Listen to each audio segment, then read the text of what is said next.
Wananchi wa Kenya wanaweza kutumia hiyo mamlaka moja kwa moja, au wanaweza kupatia viongozi ambao wamechagua hiyo uwezo ya kuwakilisha. Kwa hivyo haya yote tutafanya, na wasiseme kwamba hawakuonywa. Tunawaonya na wajukue hii kama ni onyo kali ya mwisho ya azimio.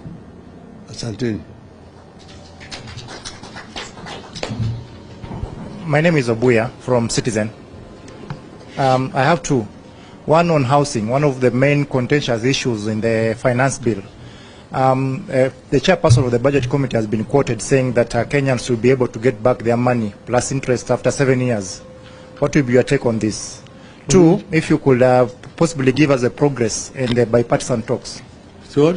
If you can give us the progress so far in the bipartisan talks that are ongoing. One is, if I want to invest, I must have a choice where I want to invest. I should not be forced to invest in this venture or this other venture. And if you're telling me that it is an investment, then you must tell me what kind of interest am I going to get out of it, so that I can make up my mind whether I want to take my money to the financial market, or I want to invest my money, put my money as a deposit in the bank to earn an interest. But there must be a choice. There must be consultations. Kenyans have not been properly consulted before these measures are being introduced. And they're now being introduced, and they're being told, irrespective of what you say, these things are going to pass. In other words, the kind of consultation they're talking about is useless. It's fruitless. The second question you asked is, the bipartisan talks. We've received a progress report from our team, and they're saying that they have made some progress. They're going to continue next week. There are issues which are very critical, which we gave a deadline of 30 days. That those within 30 days, you must have a solution. This includes the cost of living, the cost of essential commodities like unga, oil, cooking oil, the price of electricity, school fees, and so on. Secondly, the issue of server, the forensic audit of the server. There must be a solution to it within these remaining days. Then the other one is a guarantee and assurance that there will be no interference with all Azimio-affiliated political parties. You said that, for example, they must not continue to interfere with the Jubilee political party. They must give us an undertaking that they will not interfere. For example, the Jubilee's General Assembly or Convention is scheduled to take place on Monday next week, the 22nd. These are some of the issues that we have raised. Okay. All right. My name is Emmanuel Toh from KTN News. I have two questions. One, the president yesterday cracked the whip at Kemsa. Huh? I'm here, Baba niko hapa. I'm here. Nachunga camera. So, yesterday the president cracked the whip at Kemsa, firing the PS and some members at Kemsa.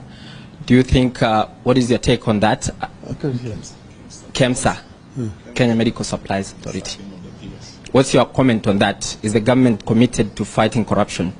Number two, on Sunday and Saturday we saw you with the president in Nyandarua, in Kasarani, and in Nyayo. You had a busy weekend with the president. Does it affect your watchdog role as oversighting the government, and are you planning anything? Thank you. First question is the first question is on Kemsa. Kemsa. Now, Kemsa issue, these are all these issues we talked about, issues of corruption. And the government is actually reacting They are reacting to a very major issue.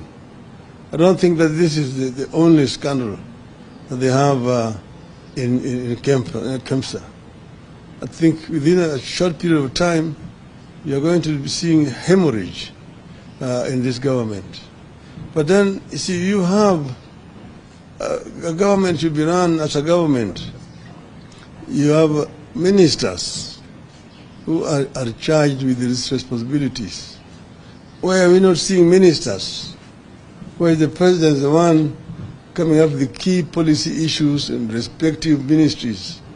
The other day, the president was talking about student loans with the permanent secretary, and there was no minister.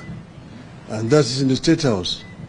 A major policy statement on education should come from Minister of Education in his ministry. If there's a scandal in Kempsa, there should be Minister for Health, or even a permanent secretary for health, medical services. This other one here is just PS for public health. So it raises more questions than it answers. What the so-called surgery in the ministry. Okay. The other one is we were in Nyandarua. We went there, Jamini village, for the funeral of